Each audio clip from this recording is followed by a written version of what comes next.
Olá, tudo bem com você? Aqui estou eu mais uma vez para conversar um pouco com vocês a respeito da minha experiência na maternidade. E o assunto que eu escolhi para conversar com vocês hoje é sobre a amamentação. Como foi aí para você? Aqui para mim foi um desafio. Eu acho que toda mãe ou toda mulher que sonha em ser mãe nutre esse desejo de ter uma amamentação maravilhosa do seu bebê, com o seu bebê nos braços, dando carinho, atenção, aquele aconchego gostoso que é na hora que você está amamentando o seu filho. E assim como você que sonha ou sonhava, né, ou nutria essa vontade de amamentar o seu bebê, eu também. Eu também sonhava com esse momento. Eu imaginava como que seria a hora em que eu estaria lá amamentando a minha filhinha, dando o melhor alimento que eu poderia dar quando ela nascesse. Mas com o passar do tempo, durante a gestação, enquanto nós fomos descobrindo que algumas coisas não sairiam conforme o nosso planejado, eu comecei a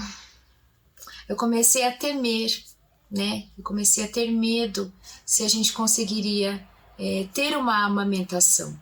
A gente não sabia como que a Vicky ia ser, a gente não tinha noção das habilidades que ela desenvolveria, mas mesmo assim eu continuei pesquisando, continuei estudando, continuei buscando sempre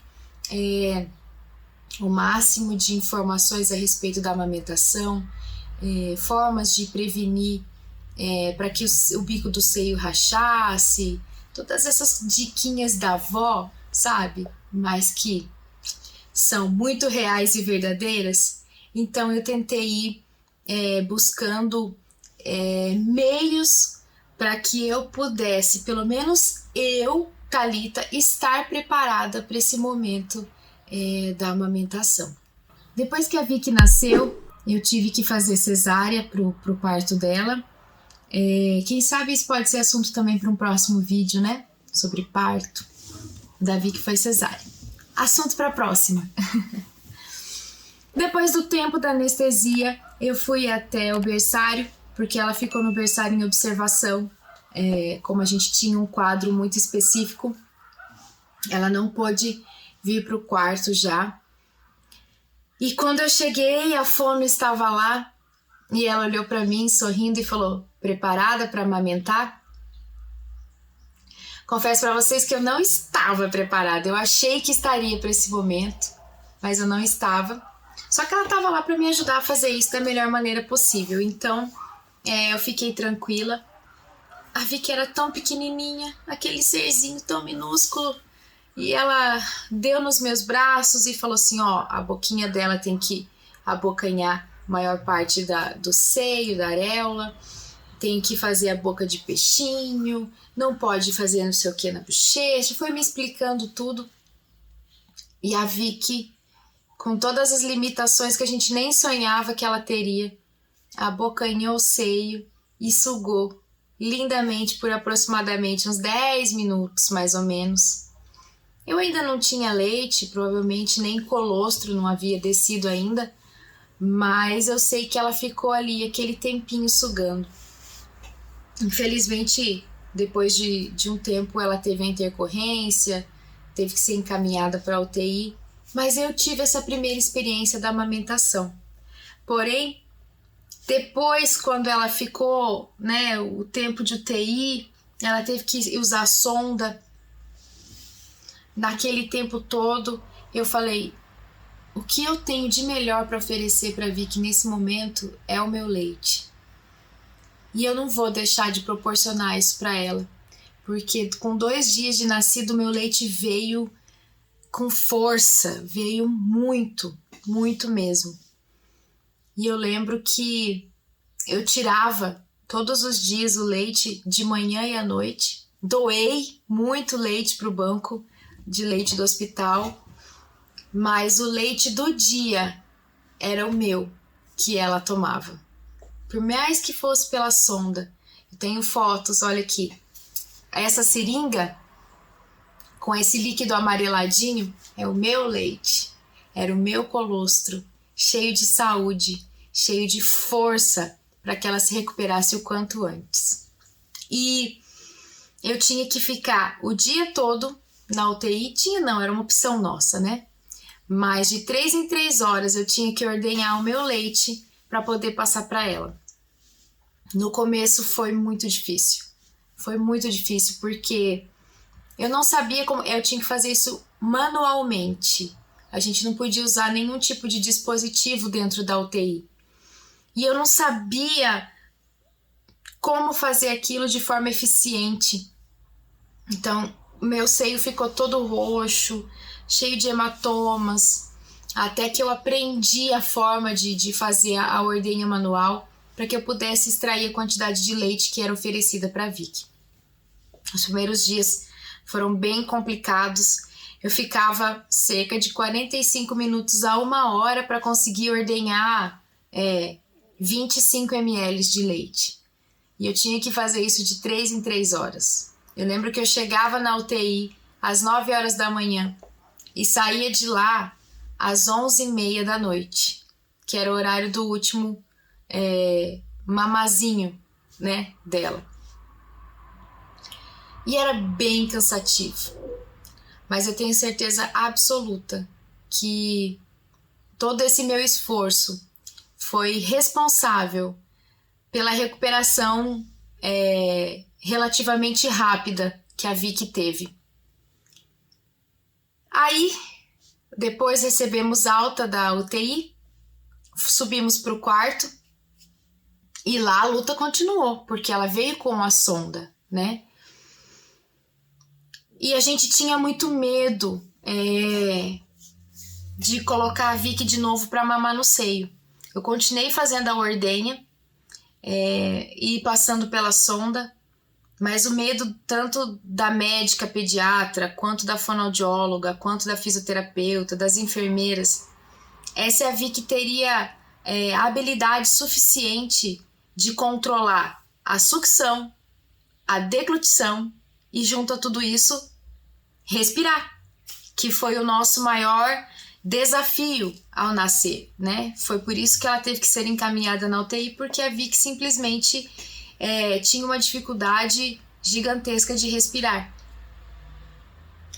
E eu lembro que a gente foi treinando, e com cerca de 25 dias de hospital, chegou o dia de colocar a Vicky novamente no peito para mamar. E eu lembro como se fosse hoje. Dentro do quarto tinha toda uma equipe. Tinha 2 fonoaudiólogas, uma fisioterapeuta, 2 enfermeiras, a médica. A gente também tinha os aparelhos caso acontecesse alguma coisa com ela. E todo mundo em volta da gente. Vamos colocar a Vicky para mamar no seio. E quando eu coloquei, ela sugou um pouquinho, mas eu vi que ela estava perdida. Porque até então ela sempre recebia o leitinho muito fácil através da sonda.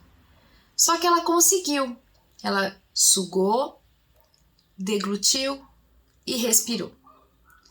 E aquilo para nós assim foi um momento assim de muita alegria, foi um momento de gratidão mesmo, porque a gente tinha medo do que poderia acontecer.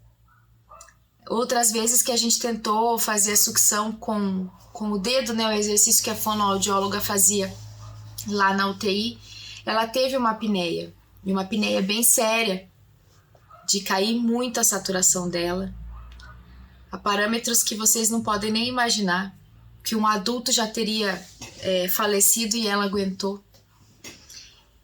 E aquele momento ali foi coroado com esses minutinhos que ela conseguiu sugar no seio e continuar respirando e ter os parâmetros bons.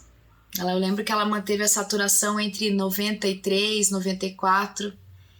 Para uma criança que mantinha uma média de saturação de 87, manter esse padrão durante a amamentação foi uma vitória muito grande.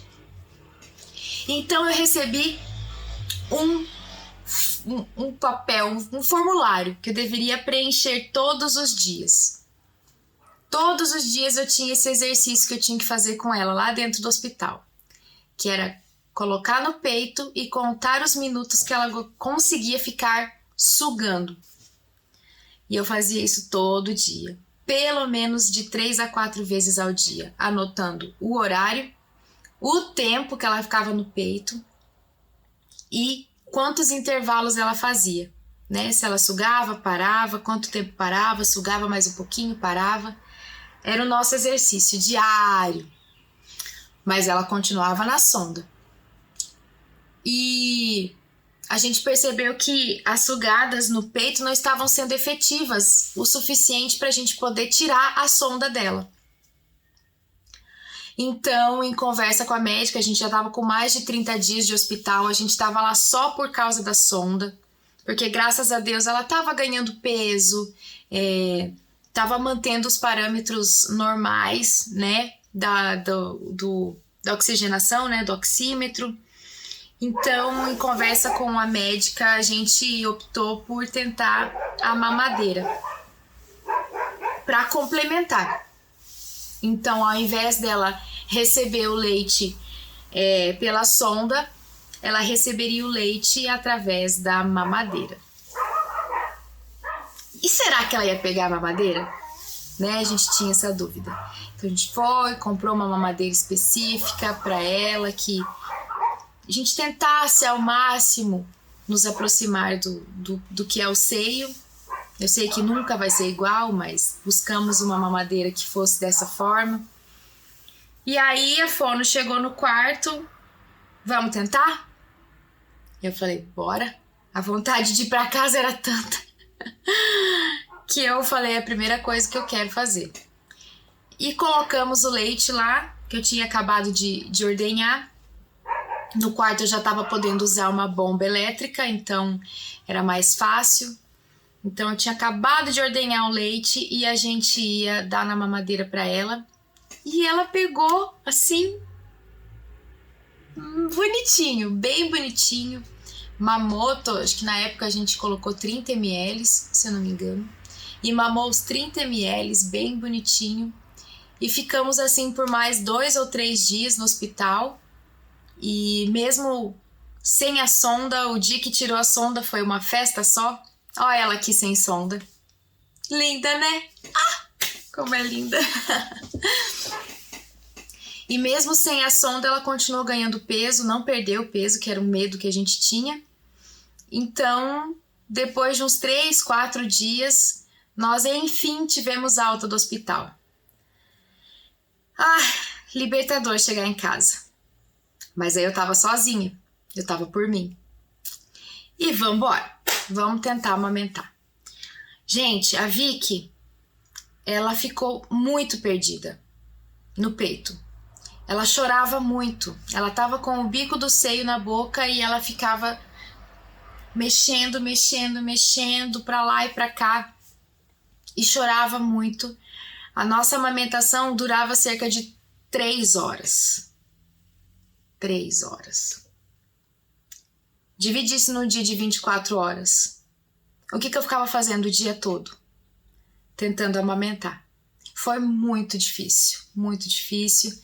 Era mais de 1 hora dela chorando muito, porque ela estava com fome, ela queria mamar, mas ela não sabia, ela não conseguia compreender que o que estava dentro da boca dela era o seio e aí ali sairia o alimento dela. Então era 1 hora, 1h20 chorando. Aí ela cansava, descansava um pouco até que ela entendia que aquilo ali era o seio, e de mamada efetiva mesmo ela tinha cerca de 15 a 20 minutos. Mas toda essa situação durava cerca de 3 horas. Mas eu pensava, eu não posso desistir. Ela precisa do meu leite, ela precisa de mim, ela precisa desse contato. E eu continuava, pelo menos uma mamadeira por dia eu dava para ela de complemento. Complemento ou o meu próprio leite que eu tirava e oferecia na mamadeira. E foi assim, gente, até os 3 meses e meio. Eu lembro que na época eu chorava de cansada porque eu não tinha noite, né? Eu não tinha sono, porque ela acordava e ali eu sabia que eu não ia dormir por pelo menos 3 horas, as próximas 3 horas, né? E daí a pouco ela já tinha que mamar de novo. Então foi muito difícil. Mas eu lembro que outras mães me falavam: Thalita, calma, vai passar. Calma, vai passar. E mesmo com tudo isso acontecendo, o meu seio não rachou. Eu não tive o problema da mastite, né? Que é a produção excessiva de leite. Às vezes tem mamães que têm que chegar a tomar antibiótico, muitas têm que suspender a amamentação por um período. Graças a Deus eu não tive. Mas a minha dificuldade com a Vicky foi essa questão dela conseguir extrair o leite ali do seio. E, gente, foi como um passe de mágica, assim. Quando eu tava quase completando 4 meses, eu me vi dando mamar pra Vicky em 40 minutos. Algo que durava cerca de 3 horas passou a ser 40 minutos. E isso foi, assim, espetacular, porque eu falava: Senhor, parece que eu nem lembro tanto o sofrimento que era há 2 semanas atrás. E ela tá aqui agora mamando, bonitinho, bem certinho. E eu fui assim até 1 ano e meio da Vicky, dando mamar pra ela no peito, contra todas as perspectivas, né? Porque eu lembro que quando a gente teve alta do hospital, a médica falou bem assim pra mim: não crie muitas expectativas na amamentação, porque a Vicky talvez seja uma criança que não tenha força suficiente na face, nos músculos da face, para conseguir extrair o leite com qualidade. E talvez ela vai começar a perder peso. Então você vai ter que partir para mamadeira mesmo. Mas não fique frustrada. Eu lembro que ela falou assim: não fique frustrada. O seu melhor você fez com quanto esteve aqui dentro do hospital. Mas não crie expectativas. Eu ouvi, acatei, mas eu não desisti. E hoje eu tenho certeza que eu fiz a escolha correta. Amamentei sim a Vicky durante 18 meses e 32 dias. E foi a melhor experiência que eu tive na minha vida. E só parei porque eu engravidei da Ana Luísa e tive que usar progesterona, porque senão ela ia estar mamando até hoje. Se tem uma coisa que eu posso falar pra você, mamãe que tá me assistindo, ou futura mamãe, né, pode estar ainda grávida, é que a amamentação é solitária, a amamentação é difícil, a amamentação é muitas vezes dolorida, só que é a melhor e maior e mais poderosa dádiva de Deus. Você poder alimentar o seu bebê sem depender de nada externo. Então, pode estar sendo difícil para você, mas não desista. Pode ser que pareça que muita gente fala: seu leite é fraco, não está alimentando seu bebê suficiente. Seu leite é forte. Você produz o melhor alimento para o seu filho. Então não desista. Busque ajuda. Hoje existem muitas orientadoras de amamentação que podem fazer toda a diferença para o seu momento. Às vezes um detalhe, um pequeno detalhe pode estar atrapalhando a sua amamentação plena. Mas não desista. Só um detalhe que eu esqueci de contar. Chegou um dia que eu percebi que a Vicky podia estar entrando numa confusão de bico, porque eu continuava dando pelo menos uma mamadeira para ela por dia. E ela pegava meu seio e jogava a cabecinha para trás. Pegava meu seio e jogava a cabecinha para trás. E eu lembro como se fosse hoje, era um sábado à noite. Eu virei pro meu esposo e falei: Hugo, a partir de hoje, eu não dou mais mamadeira pra Vicky. Porque eu não vou correr o risco dela escolher a mamadeira e deixar meu peito de lado. E foi um pouco difícil ali os 3 primeiros dias, mas depois ela entendeu que o alimento dela estava vindo do meu seio e nunca mais fez isso. E buscava o mamar. Ela ficava muito feliz quando eu ia dar mamar para ela. Não desista. Você é a melhor para o seu filho. Você produz o melhor alimento para ele. Esse é o meu recado de hoje. Um beijo para vocês e até a próxima. Tchau, tchau!